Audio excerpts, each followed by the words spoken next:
keputusan Mendagri tahun 2022 nomor 100 sebelum Bobi Nasution menjabat sebagai gubernur Sumatera Utara itu sudah dituangkan di dalam keputusan Mendagri nomor 100 tahun 2022. Ini saya bawa ini. Oke? Iya. Tadi ada pernyataan dari Wamendagri, Bung Bima Arya, yang menyatakan bahwa kenapa kemudian akhirnya dalam beberapa hari ini berubah, karena tadi pagi baru ditemukan dokumen asli terkait dengan kepemilikan 4 pulau itu adalah milik Aceh. Nah ini saya mau respon ini. Tadi saya belum kasih kesempatan loh, tapi oke silakan. Ini penting sorry. Ini penting sekali karena tadi kita tepuk tangan seolah-olah mendengarkan itu sebuah prestasi. Ini sebuah ancaman terhadap Pak Presiden Prabowo dengan wamen yang seperti ini dan menterinya yang seproblematik Tito. Makanya 2 orang ini harus diganti. Dengan entengnya dia bilang bahwa kami belum cek. Data itu baru kami temukan tadi pagi. Ini baru ngurus 200 pulau dari 15.000 sekian. Jangan lupa di Mendagri juga ada Direktorat Jenderal Dukcapil Kependudukan dan Catatan Sipil yang mengurus data dari 270 juta penduduk. Jadi kalau dia ngurus 200-an data begini nggak becus, apa kabar 270 juta penduduk? Jangan-jangan besok Aiman mengurus apa-apa, dia bilang bentar saya cek dulu. Jangan-jangan nyangkut di gudang data di Kelapa II. Ini berbahaya sekali. Jadi ini bukan hal yang sederhana dan kalau dia temukan itu baru tadi pagi. Sementara dia bilang sudah berproses dari tahun 2008 dan Aceh sudah menyampaikan lampiran tahun 92 itu dan baru ditemukan tadi pagi di Jakarta, di Depok lah itu ya. Ini sebuah ancaman terhadap manajemen data tentang kepulauan kita yang artinya di situ ada manusianya, ada kulturnya dan yang paling penting kalau kita ngomongin Aceh Iman, ini ada identitas. Ada identitas yang nggak bisa kita gantikan dan nggak bisa kita hapus. Jadi berbahaya sekali. Saya usul kepada Bro Hendarsam dan yang lain disampaikan kepada Pak Prabowo. Ini 2 menteri dan wamennya ini cabut kali ini, copot lah ini. Ini berbahaya sekali bagi bangsa dan negara kita. Suaranya suara pribadi dari Bung Ijol ya, bukan suara yang lain.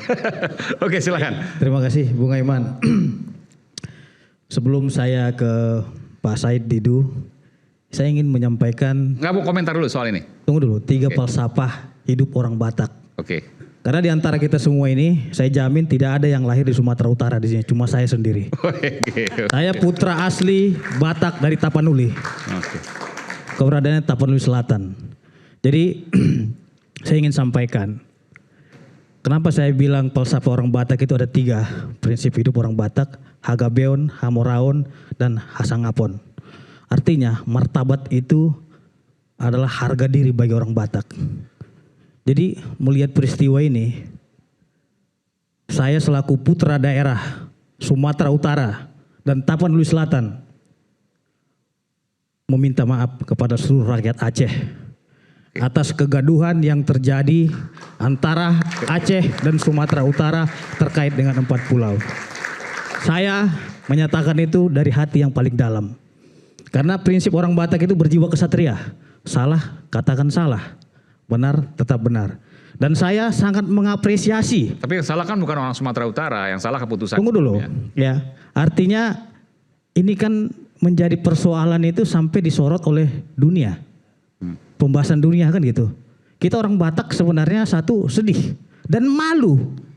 Sesama anak bangsa saling gontok-gontokan untuk merebutkan pulau gitu loh. Dengan turunnya Presiden Prabowo Subianto baru sibuk para menterinya ini baru dapat nih surat keputusan Mendagri tahun 92 pagi tadi gitu.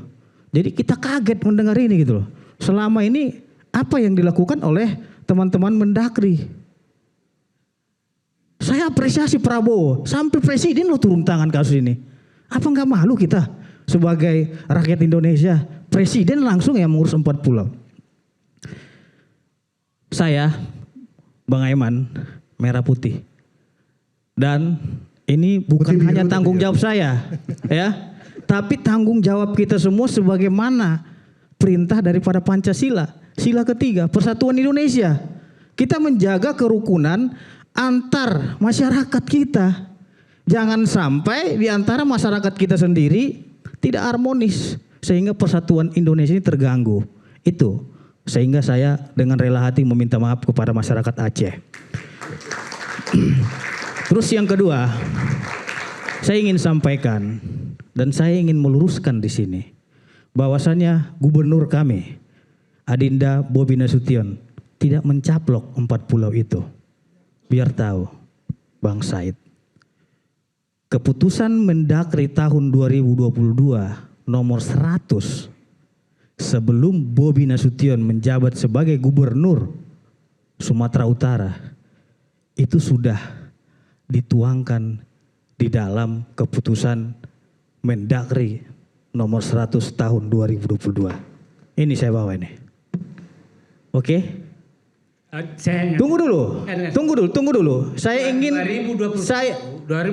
Tunggu dulu dong. Presiden Jokowi Anda tadi sudah bicara, saya diam.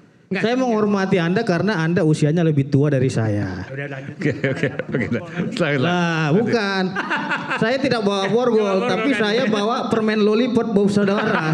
Nih, saya kasih nih permen lollipop nih. Senang nih, ya. Saya kasih permen lollipop. Jadi biar senang malam ini. Selalu ada kejutan. Jadi ya buat makan di rumah kan gitu. Sambil nonton debat NSTV. Tapi tadi katanya udah tua, nggak boleh banyak makan gula dong. kalau Permen udah tua. lollipop. Jadi anak saya sangat suka sekali itu. Makanya saya kasih juga buat Bang Said. Gitu kan. Ya. Artinya Cuman Bang Said nanti tolong dites dulu suruh siapa yang makan. Jangan sampai keracunan karena itu dong. aman lah. Jadi saya ingin sampaikan di sini Bung Aiman mungkin bisa ditampilkan di layar ya. Saya sudah kirim ke Ainis. Oke, boleh. Untuk Silakan. peta di Tapanuli Tengah. Peta ya? Ini enggak. Apa? Data. Oh data, Tapanuli Tengah. oke. Data, boleh Data dikeluarkan? pulau. Saya minta produser untuk mengeluarkan. Tolong dong. Tapanuli Tengah. Data. Tapanuli Tengah. Oke. Apa yang mau disampaikan di situ, Bung Say? Oke ini, nih. Data Tapanuli Tengah itu Ini ya. Mau juga boleh?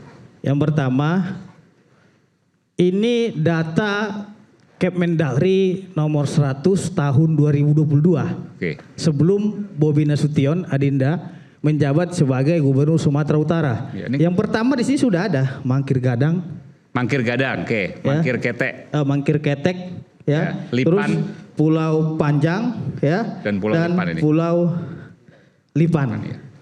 Oke. Artinya apa? Ini beliau Bobi Nasution ini hanya melanjutkan atas dokumen-dokumen yang ada ini. Gitu loh. Jadi bukan ujuk-ujuk Jokowi mencaplok. Dia kan baru menjabat baru 2025. Masih baru gitu loh. Tapi 2022 presidennya siapa? Iya. 2022 kita nggak bicara konteks Nggak, ini presiden. pertanyaan sederhana, Bung. Tunggu dulu. 2022. Tunggu dulu. Anda tadi bicara, saya diam. Inilah, makanya saya sangat seksi sekali gitu. Kalau pengacara mau orang yang nonton pasti jutaan viewernya gitu. Makanya tolong disimak dulu ya. Jadi terhadap ini, Bung Aiman, kita lihat juga data di Aceh Singkil. Terjadi di sini double data. Pulau Panjang juga ada di data untuk Kabupaten Aceh Singkil. Nih saya perlihatkan Bung Aiman, sudah saya tandai. Ya, di sini dulu itu Pulau Lipan itu namanya Pulau Malelo. Terus Pulau Mangkir Gadang ini dulu namanya Rangit Besar. Terus yang Mangkir Ketek itu Rangit Kecil. Pulau Panjang tetap Pulau Panjang namanya. Jadi di antara Kemendagri nomor 100 tahun 2022 itu sudah double. Ini 2022 ya? 22. Terus di 25 juga tinggal menjadi persoalan yang double itu mungkin tidak terlihat lagi. Iya. Hanya ada di Tapanuli Tengah. Nah, ini menjadi persoalan. Gitu loh. Ya kan? Makanya pada tahun 2022 Aceh masih diam-diam aja nggak sepanas ini gitu loh. Mungkin mereka somasi atas Kemendagri itu. Nah, itu yang menjadi persoalan. Makanya saya bilang Bung Aiman, mungkin diperlihatkan surat keputusan bersama yang tadi barusan udah saya kirim ke Yunis. Ya, silakan. Oke. Ya, ini Surat ada keputusan keputusan bersama. bersama Saya antara minta Gubernur Sumatera Utara Produser untuk Dengan- menyampaikan. Nah ini ya. dengan Gubernur Aceh.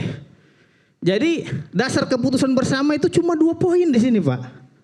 Keputusannya itu surat keputusan bersama Gubernur Sumatera Utara pada zamannya itu almarhum Rai Zainal Siregar. Ini hari ini kan? Ini hari ini. Iya, ini dasarnya ini, Iya. ya. Tahun 92 ya, dengan Gubernur Aceh Ibrahim Hasan ya. Ditambah lagi dasarnya Kemendagri 24 November tahun 1992 yang katanya baru tadi pagi nampak. Setelah turun Presiden Prabowo. Jadi yang 2002 tidak dipakai. Ini katanya yang hilang 1992 ini. Iya, artinya hanya dipakai keputusan 92. Keputusan 2022 tidak dipakai.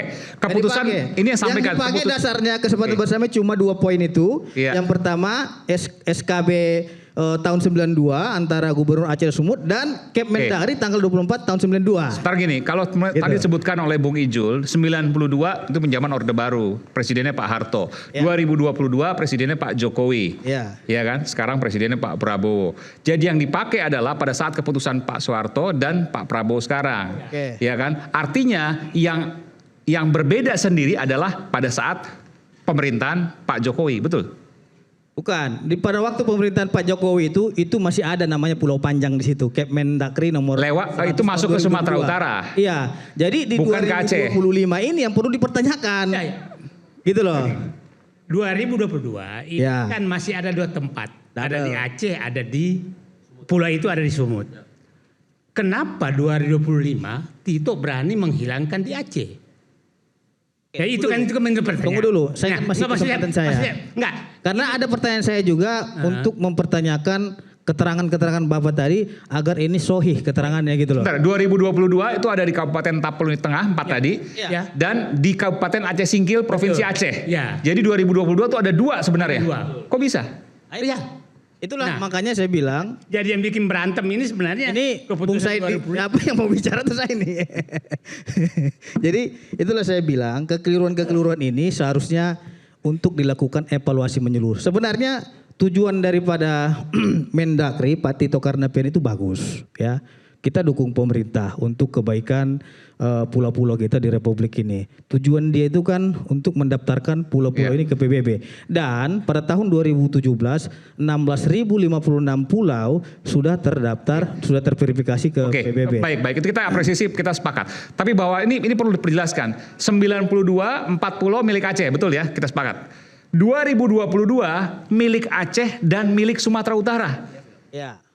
Aneh. Tabel. 2025 dikembalikan ke milik Aceh. Setelah sebelumnya diputuskan milik Sumatera Utara. Itu kan kronologis ya sederhananya. Betul ya? Ya. Anda mau sampaikan sesuatu di situ? Jadi silakan. Bentar, nanti saya bilang. Ada yang mau sampaikan? Ini saya mau. Nggak, karena ini dari urutan ini kan sebenarnya memunculkan sebuah pertanyaan. Begini Pak Iman, menarik diskusinya. Ternyata kita ini nggak punya satu rejim pemikiran yang merujuk pada satu model regulasi tentang melihat pulau-pulau itu. Pulau-pulau yang ada di Indonesia ini, kita ini penting ya. Kita ini negara 5 besar di dunia yang archipelagos, artinya negara-negara kepulauan terbesar. Tapi menempatkan pulau-pulau di dalam negeri itu nggak bisa seperti kita menempatkan kepemilikan misalnya menggunakan hukum laut internasional. Jadi kalau ada pulaunya sejajar sama garis batas wilayah maka punya sana. Di Indonesia nggak begitu situasinya. Nah kemudian yang ingin saya katakan begini. Pulau-pulau ini bukan kepemilikan. Pulau-pulau ini ada dalam wilayah administrasi siapa. Nah yang kita diskusikan ini sebetulnya ini soal tanggung jawab negara mencatat. Sebenarnya yang paling bingung siapa hari ini? Bukan Prabowo, bukan Mualim, bukan Bobi. Sekjen PBB, ini Indonesia pulaunya kok nambah terus.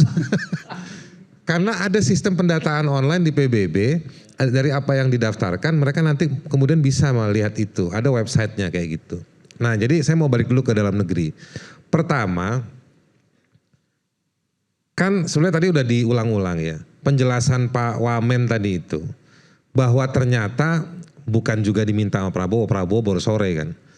Pagi menterinya memerintahkan coba bongkar data yang di Depok. Pertanyaan saya penting. Lalu Bobi minggu lalu atau berapa hari lalu ke Aceh itu ketemu sama Mualim gubernur Aceh mau ngapain? Dasarnya apa? Pertanyaannya Ijol sejam yang lalu kan itu. Nah, dia mungkin pakai SK yang tahun berapa Bang? 2022 ataupun dia pakai SK yang tahun 2025. Pertanyaan saya atau sekaligus saya pinjem omongannya Wamen, SK itu memuat 4.000 pulau, tidak hanya cuman 4. Kenapa menggunakan database yang besar, Bobi Nasution bisa cuing langsung berangkat ke Aceh? Telat pula katanya tadi, kata Mualim itu karena udah ada janji mau pergi ke Melaboh misalnya. Nah, ini ada hal apa? Kenapa seorang Bobi Nasution, Gubernur Sumut, ya kan, bisa berangkat dan ternyata bisa dibantah semudah itu tadi pagi. Kok minggu lalu sudah berangkat? Di tengah-tengah ini ada latar belakang apa seorang Gubernur Sumut berangkat ke Aceh? Mau didiskusikan. Itu yang menurut saya secara pribadi sebagai warga negara lihat di beberapa pemberitaan gak ketemu motifnya apa. Ya kan? Dan ternyata rujukannya rujukan yang menurut saya gak jelas patokannya. Sampai tadi sore saya ditolong sama teman-teman di kantor saya bahwa Kemendagri itu punya peraturan Menteri Dalam Negeri tentang penentuan batas wilayah. Oke. Lalu saya tanya aturan itu dimandatkan oleh siapa? Ternyata ada Perpres. Ada peraturan presiden yang memberikan tugas, salah satunya adalah penentuan batas wilayah kepada Kemendagri.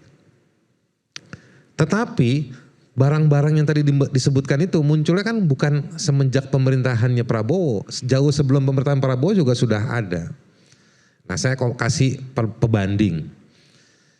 Ternyata di Kemendagri itu, jadi saya mau bilangnya Kemendagri itu adalah instrumen negara yang punya kekuatan, kewenangan, kekuasaan untuk menentukan batas wilayah. Nah, saya kasih pembanding dari omongannya Pak Said Didu tadi. Pak Said Didu tadi bicara soal investasi dan lain-lain. Saya punya pengetahuan, informasi, bahan yang kami sudah laporkan ke Menko Polkam sekarang ya. Bagaimana tapal batas di Sumatera Selatan itu digeser untuk ekspansi satu perusahaan tambang batu bara. Jadi ada orang punya wilayah di Musi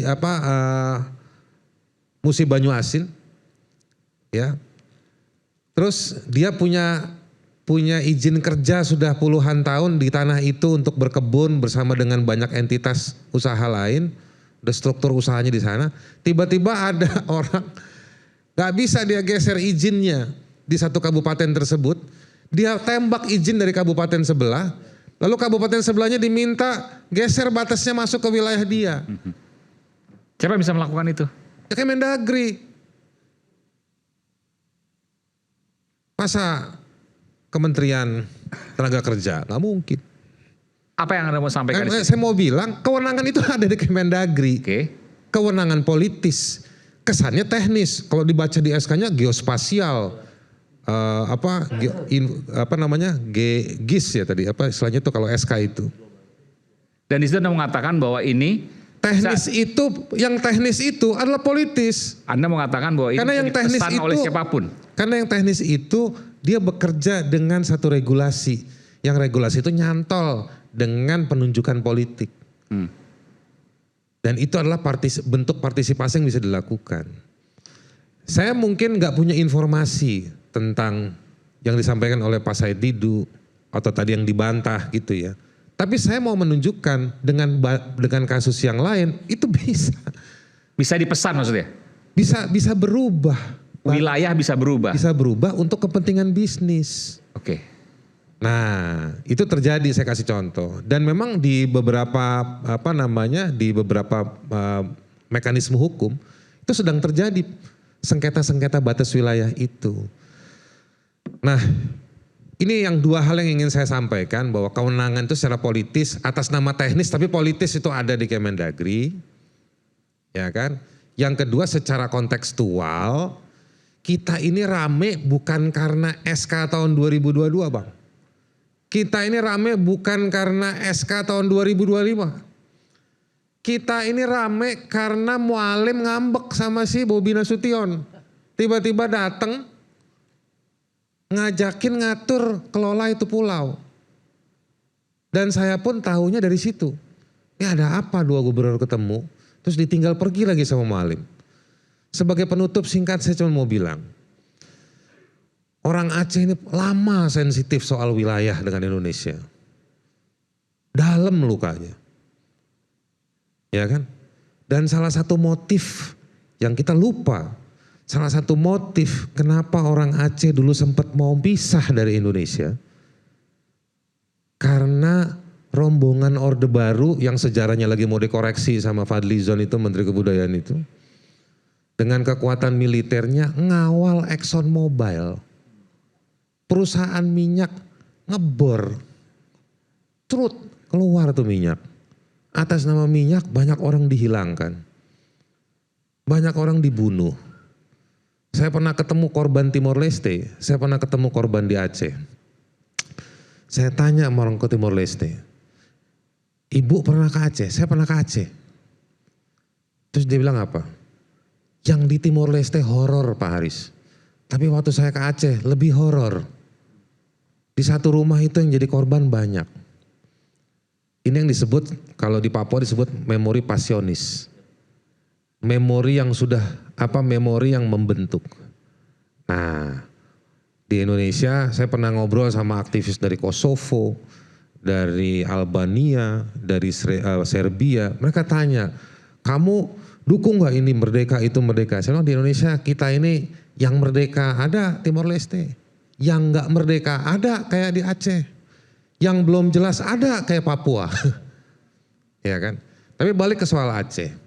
Hati-hati. Jangan mentang-mentang masih berkuasa, punya kewenangan, lupa sama problem historis dan gambaran sosiologis. Kita ini lama dulu ngerayu, ngejaga supaya Aceh tetap di Indonesia. Ya kan? Dan jangan ambil lagi haknya mereka. Itu penting. Ini soal SK ini penting lah. Gampang lah. Gak ada harganya ini dibandingkan nyawa, dibandingkan pengorbanan berdekade-dekade. Dulu waktu Aceh itu dipaksa menerima Exxon Mobil, puluhan ribu orang jadi korban. Ya kan? Berat itu. Dan itu sekarang ada putusannya di Amerika. Ada kalau nggak salah ada 11 korban, itu sudah gugat dan mereka menang. Oke. Nah, karena Exxon Mobil itu perusahaan Amerika, digugat oleh keluarga korban di Amerika dan menang mereka. Jadi jangan mentang-mentang lagi berkuasa ya gitu ya. Mungkin omongan saya, omongan Ijul ini dibantah sama Menteri Dalam Negeri besok gitu ya, atau wamennya ada berapa sih dia? Cuman 1, mungkin perlu 5 lagi wamen. 3 wamennya, ya kan. Ya mungkin mereka besok bisa bantah. Tapi saya mau kasih tahu, jangan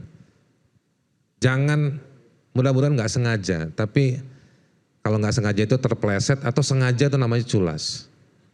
Untuk kepentingan-kepentingan yang saya nggak tahu, yang mungkin bisa dijawab dengan cara, kenapa Bobi tiba-tiba ke sana? Baik. Kita ini nggak ada yang tahu soal SK. Pak Said Didu ini gak bakal cerita kalau gak rame ini barang. Abang ini gak bakal minta maaf tadi pembukanya kalau gak rame itu soal tiba-tiba Bobi datang ke sana. Saya minta maaf karena sudah ada kesepakatan di antara. Enggak, maksudnya abang kan ngomong begini bukan karena saya minta maaf karena ini ramenya di sini, enggak. Gitu loh. Itu karena jiwa situasi daripada orang Batak. Iya, maksud gitu saya enggak. Kita nggak ada isu soal orang Batak, orang Aceh. Bukan, saya putra daerah di sana wajib meminta maaf itu. Iya, enggak. Maksud itu saya beban kita moral ini saya sebagai putra daerah. Kita ini Bang Aiman ini bikin acara sampai didukung white coffee. Iya. Karena pertanggungjawaban negara. Oke. Bukan Kita lanjut. Pasal itu saya menjaga kerukunan di antara masyarakat kita ini. Baik, kita sama-sama jaga kerukunan. Kita akan kembali saat lagi, tetaplah bersama kami di Rakyat Bersuara.